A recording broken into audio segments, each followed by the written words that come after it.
When you present your gun downrange, you expect it to go bang every time. What happens when it doesn't? Let's talk about it.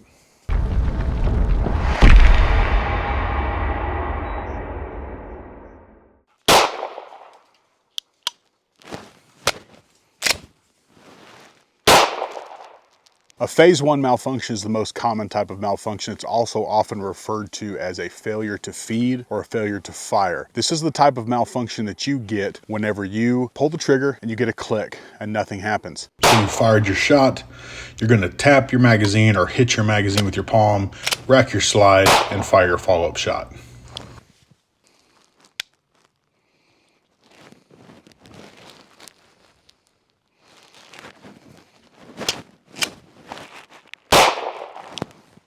Phase 2 malfunction is referred to as a stovepipe or a failure to eject. This can be caused by a number of different issues, generally with a less experienced shooter, a lot of limp wristing, not locking your wrists out, not getting a good firm grip on the weapon, but there's a lot of reasons. And what a stovepipe generally looks like is this. A stovepipe will appear after you've already fired a round, and you fired that round, and when it went to eject the spent casing, that casing didn't go far enough, the action closed before it left. Again, due to some limp wristing, you not allowing that action to work with the full power, but it ends up looking a little bit something like this. Okay, so and of course this is just a plastic round.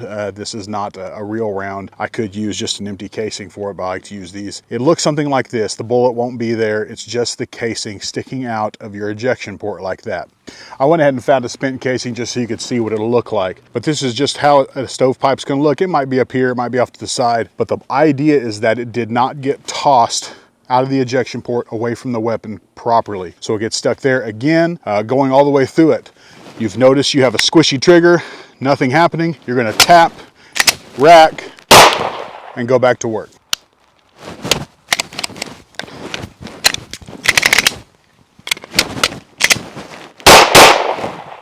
So as you can see, a phase 3 malfunction is significantly more involved than phase 1 and 2. And what we commonly refer to that as a double feed. So what does a double feed look like? A double feed looks just like this. Inside the chamber, we have one of our snap caps, those little plastic bullets. And then right here, we have a live round that's trying to be pushed into the chamber from the magazine by the slide. Now, why does this occur? This occurs for a number of different issues. Generally, it just comes down to your extractor right here. That little guy that's supposed to grab a hold of your round and rip it out and throw it away, just not getting a good hold of that round. And the way we're going to clear this is a little bit involved. It's going to be a combination of a clearing procedure of a phase 1 and 2, along with the clearing procedure of a phase 3. So first thing we're going to do is that tap, that rack, and resume. If nothing happens, and generally it's not, we've tacked, we've racked, and nothing has happened, we still have that double feed. So when nothing happens, we're going to engage our slide release, and we're going to rip that slide out. When it is, we're going to go ahead and work that slide at least 3 times.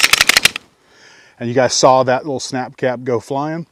That clears out our chamber. We're gonna bring in our secondary magazine in, on, and back on target. Okay, real simple, real easy. Let's do that one more time. We fired around, click, nothing happens. Tap, rack, nothing happens. Engage our slide release, or excuse me, our magazine release. Rip that magazine out, work that slide, next mag, and we're back on target. And full speed on a phase 3.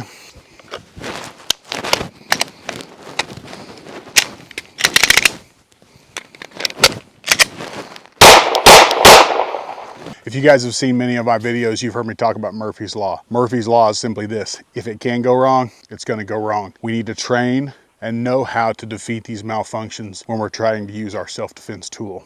Okay, so work on those. If you have questions, comment below. We're going to cover this topic and many other topics in our upcoming handgun mastery course on the 21st of September. If you're looking to expand your abilities from somebody who just knows how to shoot a handgun, goes to the range every now and then, to someone who can competently and confidently use their weapon to take care of other people and to protect yourselves, this is a great class for you. Come out the 21st of September. And if you are a Black Lab Operations alumni, if you've taken class with us, we call you family members, you automatically get a 25% discount on this class and all future classes. And if you refer somebody to sign up for a class, there's another 50% off for your next class. We want you guys to come out. We want you to get trained. It's really not about making a bunch of money for us. It's about equipping you, and it's about making this world a little bit safer. Because listen, The bad guys aren't giving up their guns. You hear me? The bad guys are not going to stop victimizing good people. Get armed, get trained. Be safe, be dangerous. Have a good day.